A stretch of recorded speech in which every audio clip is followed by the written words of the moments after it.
Rashawn, welcome to Living Corporate. How are you doing? I am wonderful on this awesome Monday. How are you, Zach? I'm doing well. I'm doing well. You know, it's interesting. I am excited. We talk to a lot of folks like in the diversity, equity, and inclusion space and the human capital space. Um, and I'm not going to say we don't talk to a lot of folks um, who are like our part of publicly traded companies because we do. Like we've interviewed several executives who are part of Mhm. publicly traded organizations. But it's interesting as I like kind of like interrogate our library. I don't know if we talk to as many like CDOs and CPOs of like publicly traded tech companies right now. Like that Mhm. isn't necessarily what's happening. It's a lot of there are private institutions or maybe they were former heads of things of that nature. I'm curious, like as you think about your journey and the roles and space that you've held and seats that you've occupied, where and how would you say working in your capacity for a publicly traded company is different from some of your previous experiences?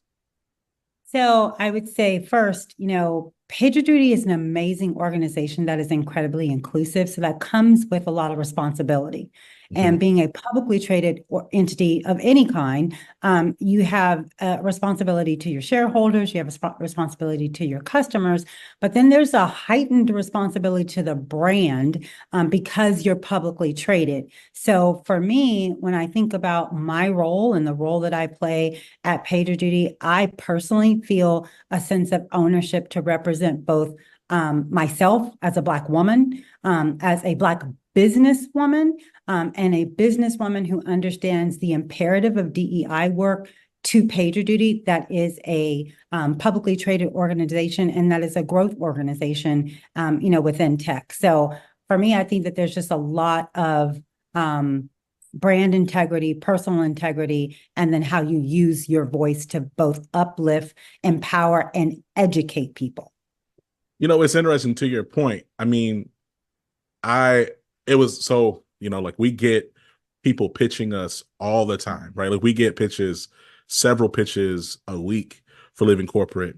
And I do find it interesting that PagerDuty in this season and moment in time would be looking for like external brand awareness and or just like spaces to really platform their their Mhm.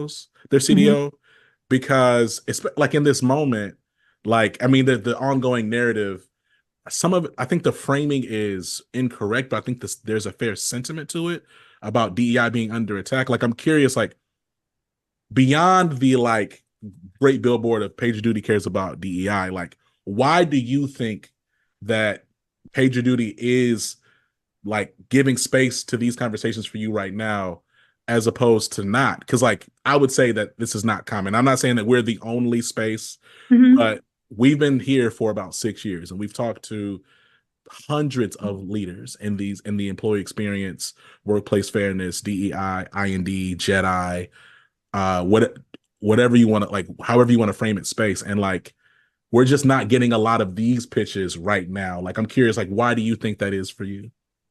Again, I go back to who we are. Like, we are an inclusive organization. We didn't just start after George Floyd and getting woke and saying we want to be inclusive. It's in the fiber of who we are. If you look at our CEO, Yeah, she is a Filipino and white American woman. She's an influencer in her own right and a trailblazer. If you look sure. at our founders and our board, we have 65%, URP representation. So this is who we are. So we've never shied away from who we are. I think what we're also doing is looking at it from a business perspective and how Mm, are we serving our customers? If we're a global organization, then we look at our platform with a global lens. And so when I think about DEI, I don't have a North America centric ideology of what DEI is. I mm, have a global sense of what DEI is, what we mean to the corporate workforce. That is very different than what we mean to social society, and how we blend those two within a corporate lens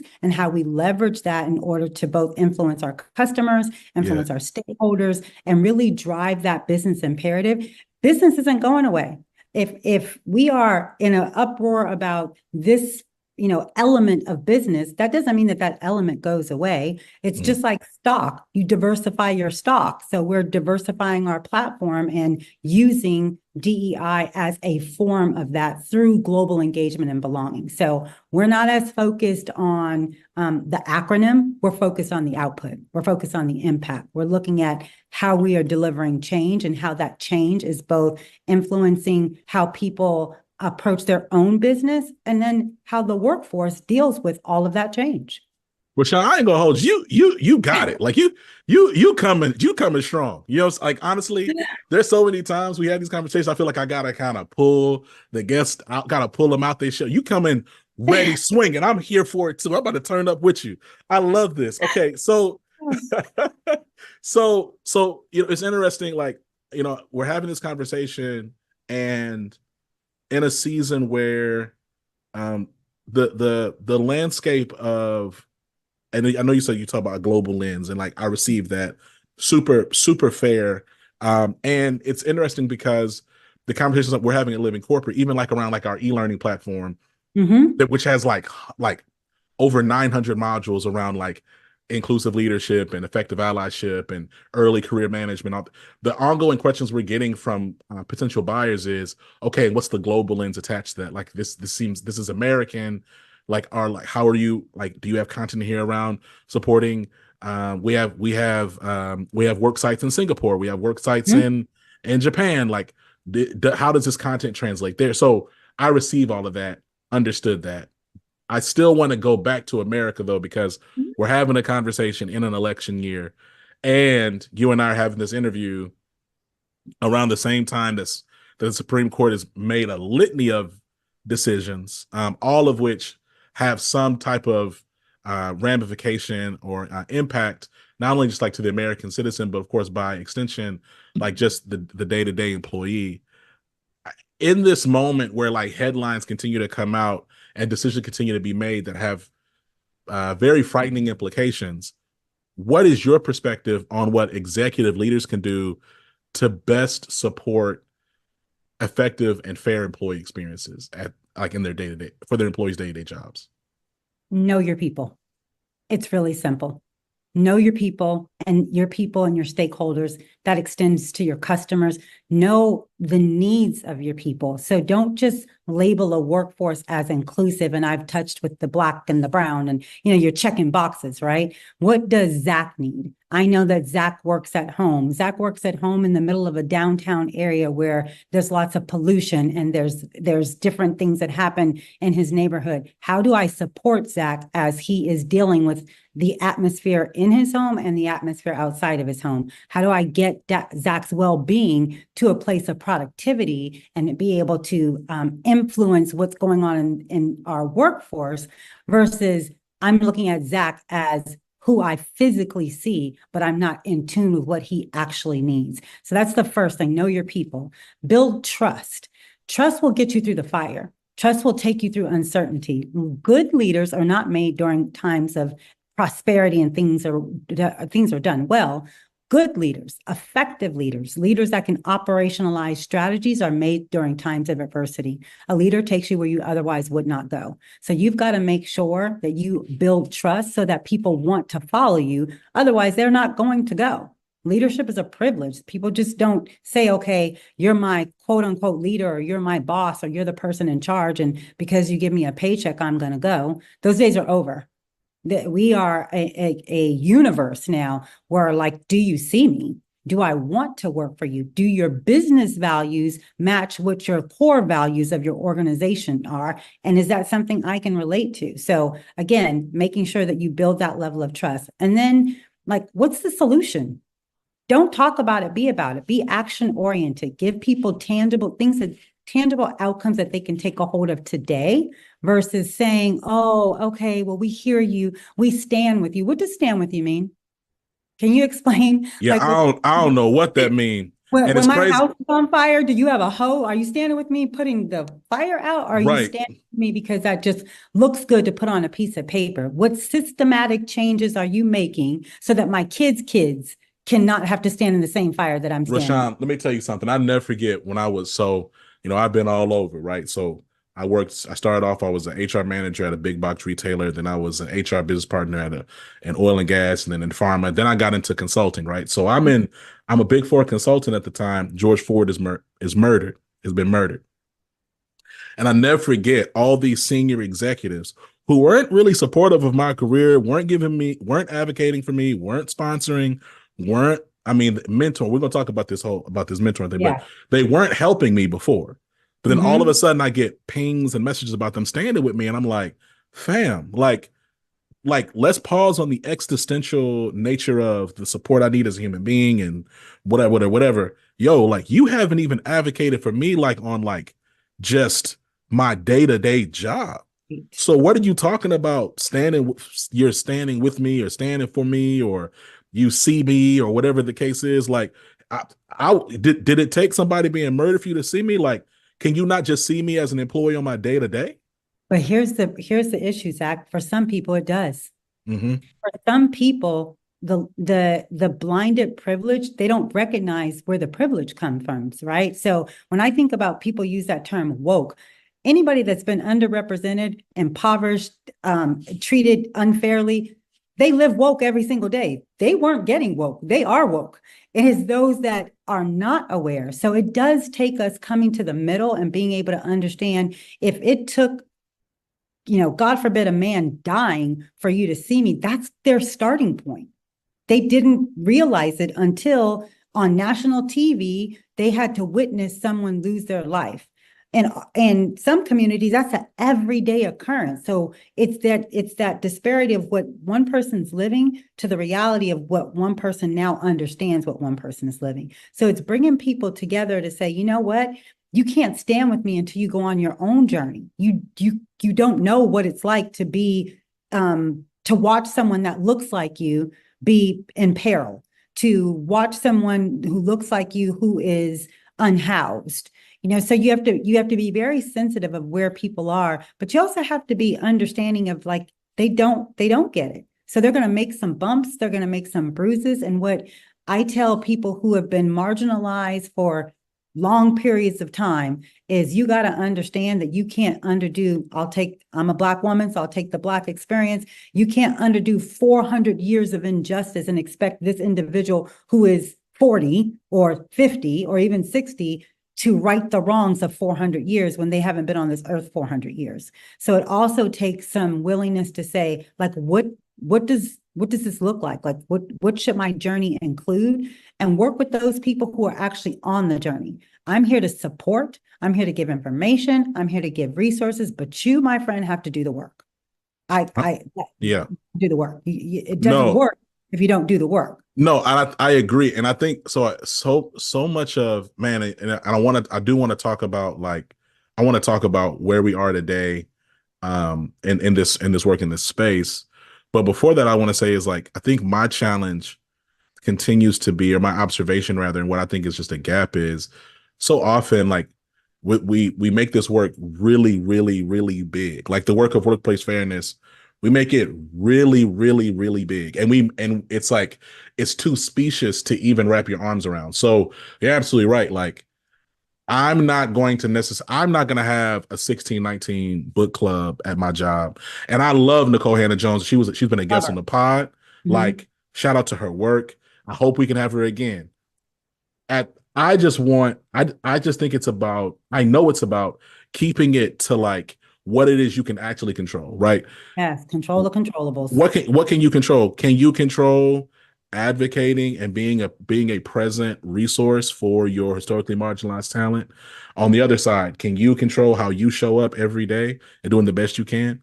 Like, let's just manage those things. And I think if everyone is able to show up in those ways and just show up inclusively, like in their locuses of control, Yeah. then we'll have outcomes. But I think sometimes, Roshan, like when we have these discussions and we try to have these big dialogues around like unpacking your privilege and dismantling white supremacy and resisting the patriarchy, like in a corporate context, in a capitalistic context, that's just not productive to me. You know what I mean?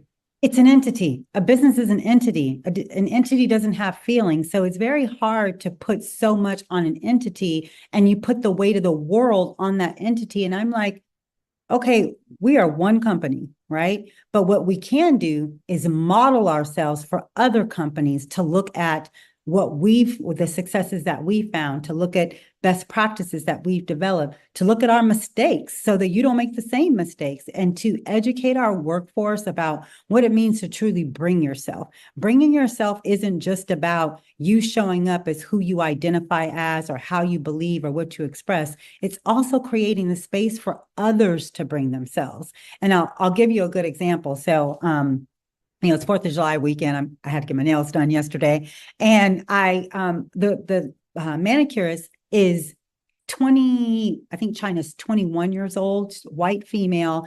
And she says, I love sitting down talking with you because it's like a cultural party every time that we talk.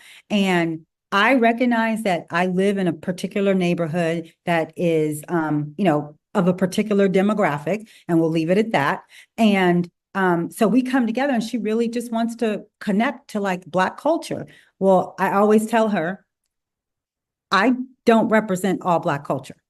So Right. if you're looking for the total Black experience, I am a Black female from Burlingame, California. I went to an all-white private school. So you got to remember, just because the color of my skin does not mean that I have every stereotypical experience. On the other hand, I'm still a Black woman. So I can tell you from Right. Roshan's perspective. And so her boyfriend happened to walk in, and the two of them lived together. And so he starts firing at me all these questions. And she's told him about, like, we've talked about politics, we've talked about race, we've talked about homosexuality. Like, we have deep cultural conversations. So the boyfriend is a little bit more covert than she is. So he starts drilling me about Trump and about Biden and about policy. And I said, we can't have this conversation yet. And he goes, why, Roshan? I said, because you don't understand politics. And then he said, well, what are you talking about? I said, do you know who your county supervisor is? Do you know what the role of a county supervisor is? And he's like, no. I said, so before you start going to taking the big bite of the apple and thinking about the president, I'm going to need you to bring it down a bit, because your county supervisor, that's the person that actually controls who you and I are. Our lived experience is done at the county level. So I started explaining to him the branches of government and how government works and what the power of his vote should be versus the 3 months that you look at a presidential debate and then base all your decisions on these two men. I'm like, if you stop at or started just those two men, you've left the key players out. And Right. that's what society wants you to believe. So I'm going to challenge you to dig a little deeper. Don't be checking boxes for the sake of I've voted for the president. Look at who you're actually voting for county supervisor. Look at who you're voting as your U.S. representative. Look at who you're voting for your Congress and for your Senate. Then come sit down and we can have a political talk. Because right now we can only talk about two people that are figureheads. They don't make all the decisions. They can veto the decisions, but they don't make all the decisions. And so he's like, oh, you're better than I thought. And I was like, no, it's not about being better. It's about being smart. That's all it Right. is. I don't have conversations with individuals that can't go to the deep end. If I'm already in the deep end, that means I'm going to have a shallow conversation. If you really just want to ask me what my opinion is on Biden or Trump, just ask that question. Right. Like, oh, I'm like, yeah, see, you can't play with adults, not educated adults, because we want to have adult-like conversations. And so I say that because I'm saying it facetiously, but I bring this whole situation up to context because not everybody is where you are. If you ask a political, economist or, somebody who's deeply embedded into politics, I'm the child and I'm at a different level. So you've got to be able to understand who your audience is. You've got to understand what your role is. And when I think about my role as a chief diversity officer within a publicly traded organization, I want to be real humble.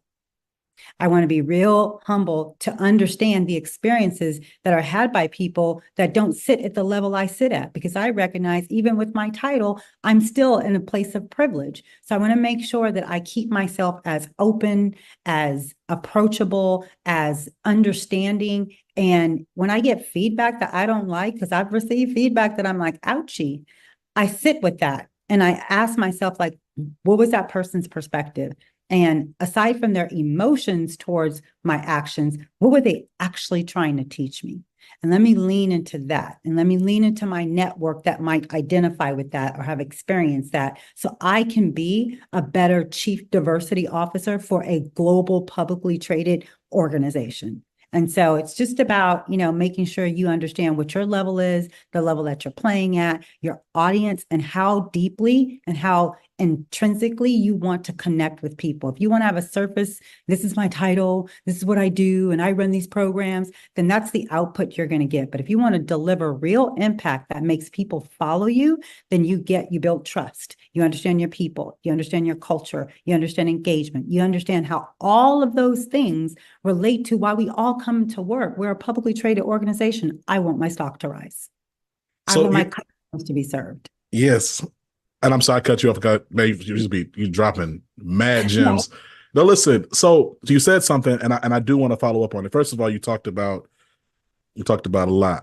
I want to pick on two things you said. You talked about your title, being a chief diversity officer. So I'm gonna say this. This is Real Talk Tuesday. We have these conversations. So I'm gonna say it, Roshan, and you know what I'm saying? Obviously, you're media trained. So if you want to spin it or you want to pivot, you can, and I won't even give you no hard time. So this is the thing. Chief diversity officers, a lot of times they're chiefs in nature, they're chiefs in title, but they're like individual contributors or directors in nature. Like Mm-hmm. at what point or how do you navigate your level of power relative to your title? And have you had to struggle with that, like either at PagerDuty or anywhere else? Because oftentimes, so when I think about a chief officer, I think about Mm-hmm. like a chief officer. The things I think about making them a chief officer for real, they have a budget Mm-hmm. that they control. Mm-hmm. They have a fairly healthy range of decisions Mm-hmm. that they can make. Not now, not every decision, right? And of course, there's especially at the senior executive level, there's decisions you can quote unquote make that might bite you later. So of course you want to be self-aware and emotionally intelligent about the decisions you make and the way you make them, but still they have some degree of actual autonomy.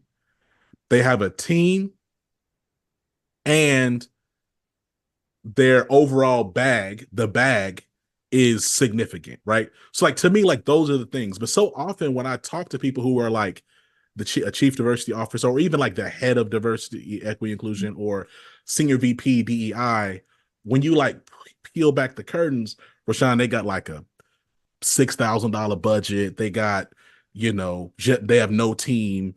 Everything that they gotta run it up the ladder through like 6 or 7 different people. Talk to me about like how you feel about your role, and then also if you feel like what I'm saying is unfair. Because if you feel like I'm being too critical, like I also want to hear that too. No, so I think that what you're doing is looking at the landscape of chief diversity officers. So just because you have a title does not mean that, well, we make an assumption about what the responsibility that title brings. If you are the chief diversity officer in a company of 100, then a $6,000 budget is adequate. You're in a company of 100, doesn't diminish your impact, but you have 100 people in your whole organization. If you are an organization that is a brand, a blue chip, and the organization is $1 trillion, if you have a budget of $6,000, you don't have a budget. You have a rounding error. And it's not even a rounding error, you just have a blimp.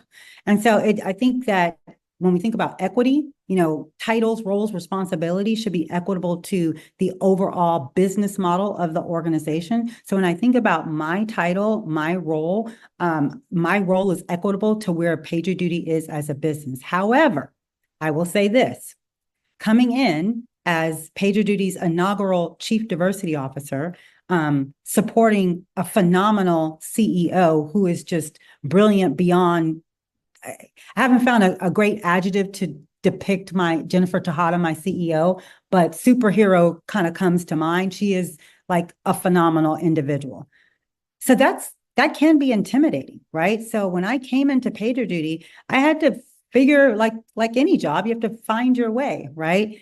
At some point in time, though, you have to figure out am I in awe of her or am I her counterpart? Am I her support mechanism? So I got through being in awe of her and realized that if I want her to stay the phenomenal entity that she doesn't have people around her to be in awe of her. That's not who she is. She has people around her to properly advise her, to be a strategic expert of where she's taken the organization. So if I wanted to truly embody being a chief diversity officer, I had to level up.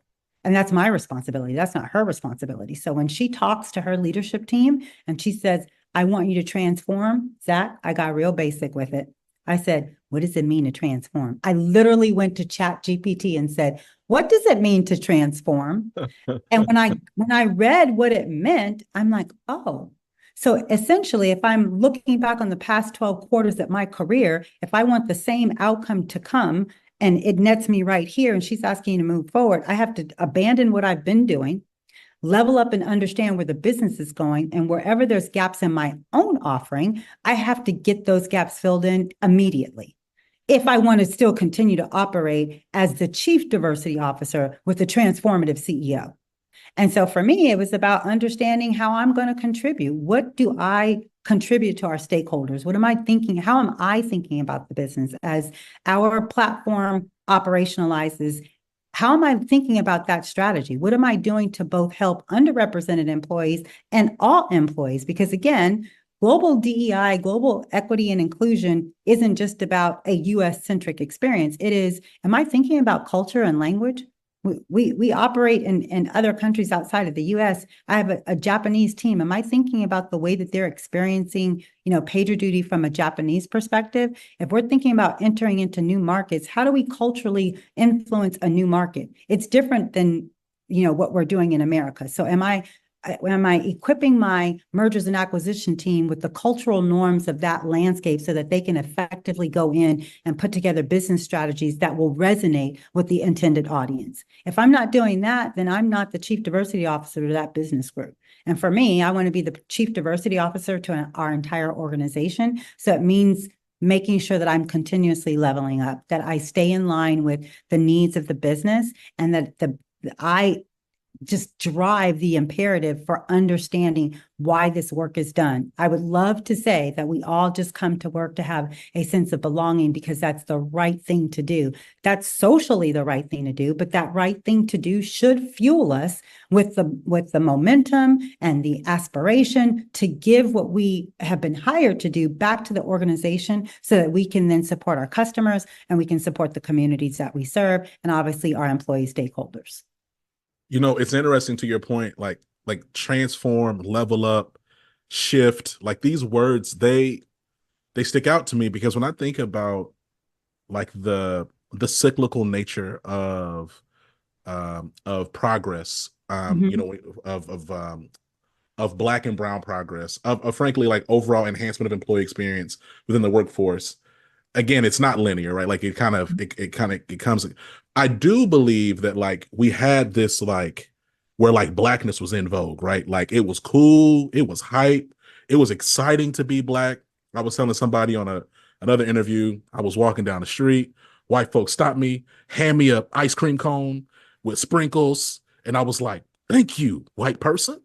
And they were like, Black Lives Matter. And I walked, and he skipped and whistled when he walked away, Roshan. It was incredible. Well, that season is over. So I do, and like there's, look, like we talked earlier this conversation about like these narratives around DEI being under attack and there's being like this heightened scrutiny. You picked up on what we're gonna have a lot of clips. Thank you for that. We're gonna clip that up. All the woke stuff you were saying, we're gonna make that work. But you're absolutely right.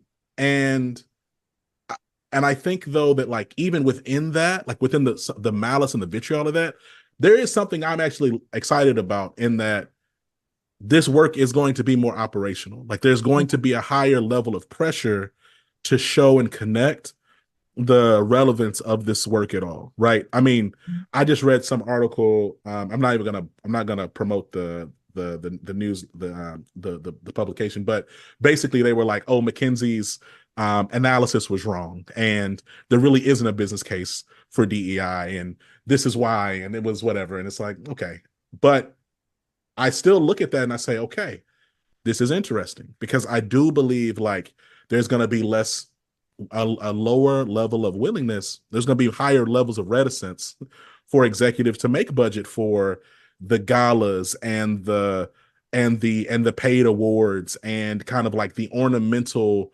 window dressing, some of that, the nature of some of this work that it can be. And it is Mhm. going to be about people like the Roshan Kindreds of the world who are saying, hey, okay, here's where the business is. What does it look like for me to be a strategic partner? And here's how I need to like fit in. Here's the piece I need to one enhance so that I can like enhance the space that I'm engaging. I think that's genuinely different. Of Mhm. course, like black and brown folks, like I do believe historically marginalized people, we engage the world of work with an internalized pressure to always be improving. So like I'm not about to act like we're not about to rewrite history, act like that's not the case. At the same time, in this particular space, I think that there's going to be ongoing pressure to actually self improve and innovate and then show said value back to your business. It's the sitting on your hands won't be as accepted as it has been in the past. It will absolutely not. And you hit a home run with that comment. And when I think about it, I'm going to go back to the gentleman giving you the ice cream cone and whistling away. His good deed for the day could have been, you know, I used to think like this. I'm going to find some Black person and do a kind thing too. And if you had have been that Black person, I was like, what are you doing? What are you talking? And you met him with resistance, that would have shut him down from ever trying to do it to someone else. And so for me, as a lover of people, I'm trying to be the best example that I can be. Do I get it right every time? Absolutely not. Are there gaps in my own offering? Absolutely. But are there best practices? Do I know how to use the education that my parents sacrificed for me to have in order to help someone else's children who don't even know what secondary or post-secondary degrees are? Absolutely. I, as a human being on this here earth, and last time I checked, we were all humans, I have a responsibility to the humans that are behind me to make sure that they don't go through the same things I did. And that's the responsibility that my parents tried to give to me and tried to give to the people around them. And so I look at my job as this amazing opportunity to meet people that don't look like me, that don't have the same upbringing as me, that have different levels of education than I do, and use that for my own repertoire on how I help influence other people. And I'm hoping, my desire is that those strategies, those trends that I've witnessed within PagerDuty would be infused into the persona of who they become as individual contributors, who they become as leaders and influencers when they either rise in PagerDuty leadership or go someplace else and are impacted by the cultural experience that they've had in addition to the work experience that they've had at PagerDuty. For me, if I'm doing that, I've given back to humanity. I don't have children, so that's my way of leaving my legacy, is helping motivate, educate, and inspire people to just be good humans. That's fire. I mean, and also I'll say like there's a level of I do believe corporate America and America just as a function, it rewards selfishness a lot of different ways, right? Like thinking of and looking to elevate yourself. I will say you invoked your own identity at the top of this conversation. It is exciting and refreshing to see someone that looks like me in a senior executive position talk about lifting as they climb. Like, Mm-hmm. like we can have a quick inside conversation outside the house.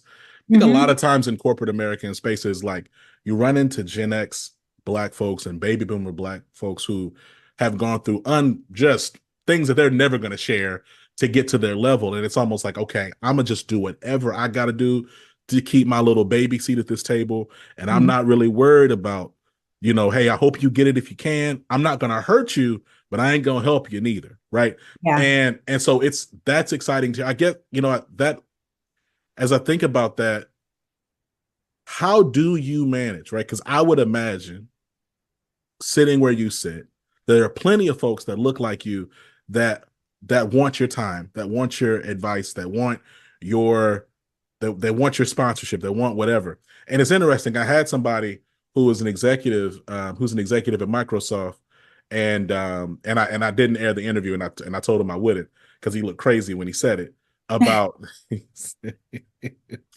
said he said I'm tired of like companies just because you're black doesn't mean that you got to help all the black people. And I was like, I was like, okay, you shouldn't have said it like what are you trying to actually say? Because that sounds bad. Yes. So but what is your feeling of like how do you manage? Because I've talked to several Black executives who do feel a pressure of almost like not wanting to let other folks down. There's women that come up to you, there's Black women, brown, there's all just people in general seeking your time.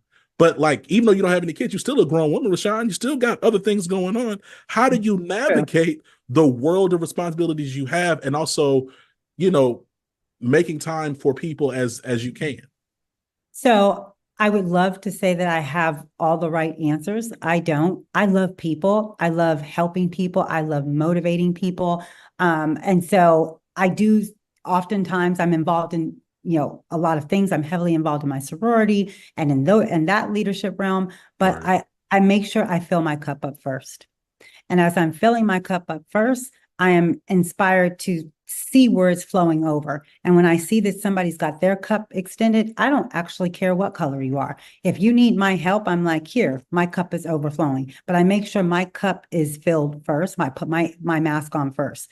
As an empath, I feed off of those around me. So I keep influential people around me. If I don't have them around me, I'm constantly seeking. I have so many LinkedIn mentors. I met Melody Hobson. I'm like, do you know that you're my mentor? Like, so it's one of those things where I think, again, the resources may not always be there. So you got to get creative. So when anybody, male, female, no matter the identity, I try to make sure my cup stays full, but that there's a little bit for them to spill over. But I tell everyone, my job as a C-suite officer is to shine the light. It actually doesn't matter where the lights shine. Your job is to be the high potential bright light that I shine it on.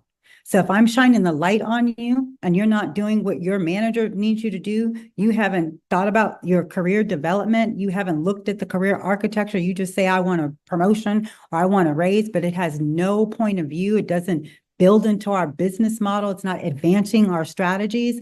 I'm like, that's not a good light for you to shine right now. I think you might want to go back to the drawing board. So I'm going to go over here and shine the light over here. And here's some best practices, and here's some tips, and here's some resources I want you to go reach out to. So when I shine the light back over here, I'm going to see progress. If I don't see Yeah. progress, I'm going to stop coming over here, because guess what? The light that I'm shining, it needs somebody bright to shine on, because that advances my program. Come on. So I'm like, listen, I'm looking for, I think about our ERGs. When I first came to PagerDuty, our ERGs were at one level. I'm like, I'm looking for our ERGs to be an ecosystem of high potential, underrepresented talent. That's Yeah. what I'm building for. So if you all want to do that, let's go make this happen. If you don't, I can do some programmatic things over here, and you can be happy with what you're doing. I'm not going to not do that, but PagerDuty is looking for high potential talent. I want to make sure that there are underrepresented individuals and identities within that talent. And this is the pool that I'm going to be pulling from. Well, so first of all, I just want to say shout out to your organization, to the Deltas. I'm gonna be honest with you. Truly, I've never met a Delta that I have not genuinely liked a lot. My dad is a Kappa, my mom is an AKA. Shout out to D9. I'm me, find me, right? So I love and respect everybody. Okay. But just shout out to that. And a constant, what I've been told, a part of your organization is change. And so what you're Yeah. talking about is you're constantly looking to elevate and push. You know, it's interesting because I want to respect our time. You know, we had some technical things going on. I gotta talk to the people, Roshan. They messing me up because I really wanted like another 10, but Tell it's them cool. PagerDuty will keep their uptime up, so they Come might on want to now. holler at us. They might need to holler. Okay. So anyway, we might have to do a part two. But here's what I want to talk about though. You know, to when I think we're going back to like this operational nature Mhm. of the role changing and shifting. You know, some years ago, we had Michael C. Bush on the pod. For those who don't know, he's CEO of Great Place to Work. Mhm. And we were talking about the role of data. This was like back in like maybe this was like 2021. This was some time ago. And I recall back when I was a manager at PricewaterhouseCoopers, and I was just building out those some data analytic solutions.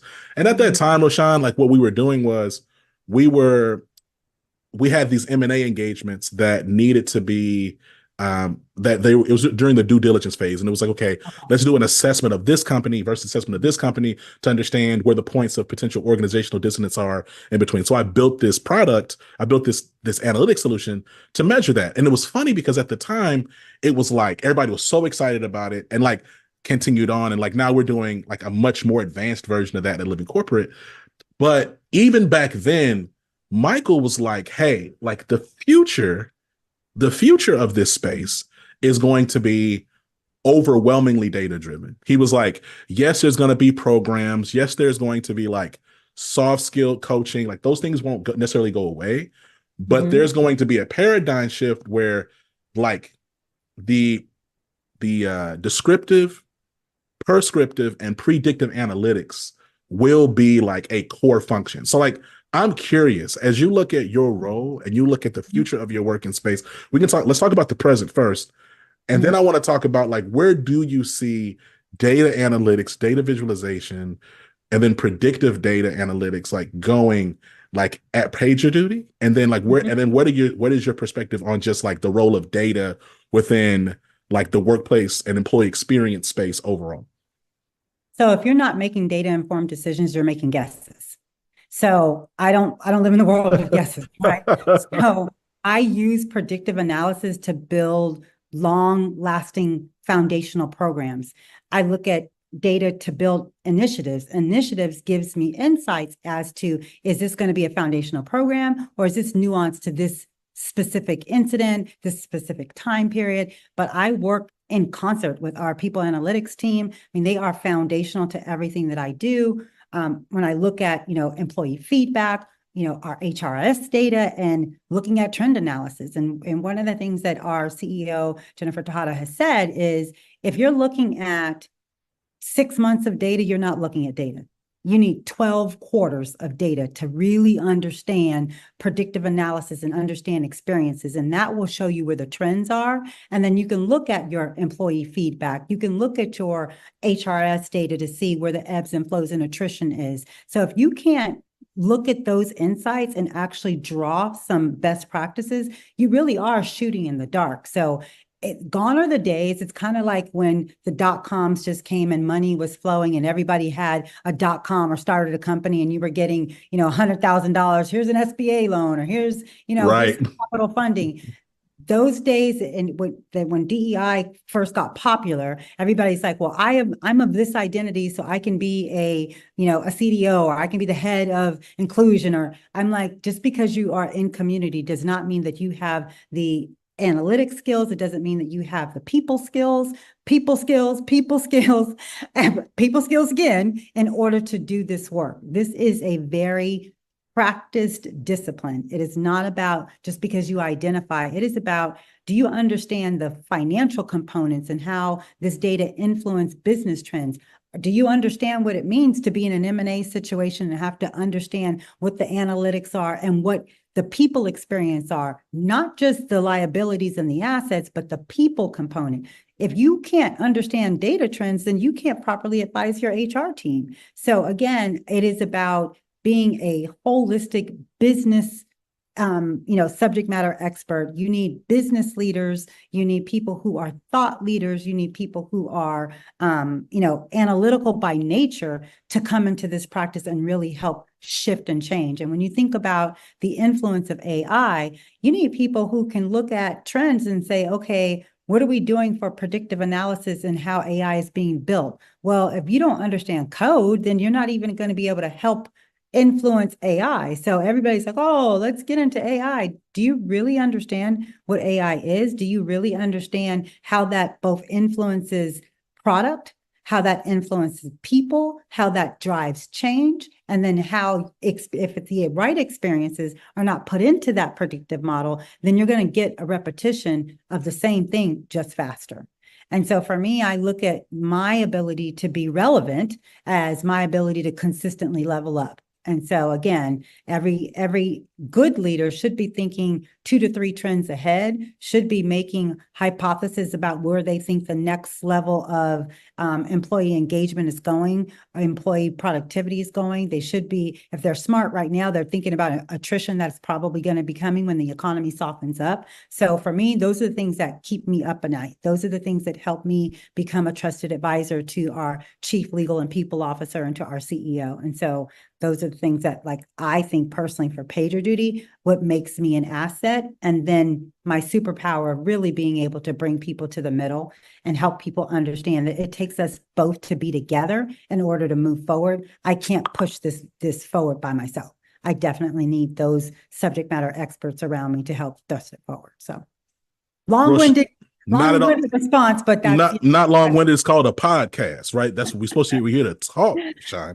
Listen, now look, we could go on all day. In fact, I had a whole extra question here about historically marginalized talent being over mentored and under sponsored, but we're gonna hold that. We're gonna hold that for part 2 because I want to have you back. We need a part 2 on that one. Okay, we need a part 2 on that one, and mentality post-COVID, pre-COVID. Because exactly, and shout out to your team who reached out to me, and I'm happy. I'm so thankful that we were able to make this happen.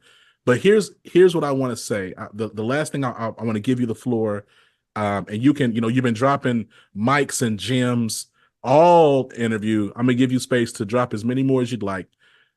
We're having this conversation on the precipice of an election. Anxieties are high. There's a lot of folks right now trying to figure out just even where they're going to work, if they're going to work again, and what that looks like. You talked about as the economy, and of course these things happen in cycles. So to say this is going to be the way it is forever is likely not true. But there's a lot of tension out there on the employer side, on the employee side, for historically marginalized talent, for talent who sits in the majority. What advice would you give to executive level leaders who are actually on the journey, who at least are saying, okay, I recognize that my workplace needs to be fair? What 3 points of advice would you give to them in this moment? 1, find a friend that doesn't look like you. Find a trusted friend that doesn't look like you. If you are someone who is looking to ally with the transgender community, make a friend that is transgender, because that'll be your trusted support, and that'll be your support system where you can be vulnerable to that person. That will help you bring your best self into the environment. Number 2, it's okay that you don't know it all. It's important that you're on the journey and you know that you're going to make mistakes. But when people see you trying, when people see you committed to trying and committed to being on the journey, most people who really want positive change will help you along the way, but they're not going to bring you along the way. They're going to help you along the way. And then number 3, don't do anything that you're not willing to support. Don't say I'm standing with you, but when it gets hot, then you're like, well, let me back away. So be informed. Make sure that what you're standing and who you're standing with, you have all the information, not just part of it, but all of it. And you understand what risk comes with that, because no matter how you stand, where you stand, there's an element of risk. Make sure that you're willing and your company is able to take that element of risk. And then the 4th thing is that trust is powerful. Trust and authenticity are powerful. If people trust in you, they will follow you. If you're authentic, they will trust you. So be authentic. Allow people that opportunity to trust you through vulnerability, and it's going to work itself out. If you come into the environment and I'm like, listen, I am me. I know who I am, but I don't know if the me is enough for all of this, but I'm willing to make an effort. They can get behind that. And as a leader, if you present yourself authentically and you trust yourself, you're authentic, I just feel like people will follow you. I've never had anybody not follow me because I was trying to be me. I will say that people stopped following me when I tried to be somebody else. So it's important for me to own who I am and to know who I am as a woman, to identify who I am, and for people not to make assumptions about who I am, because that's what gets people in trouble. So that's what I'll leave with. Shout out to the Deltas too. There you go. Roshan Kindred, Chief Diversity Officer at PagerDuty. It's been a pleasure. I genuinely look forward to us having a part two. We will talk soon. Awesome. Thank you, Zach. And the pleasure was all mine. And to Peace. all Dutonians, hey.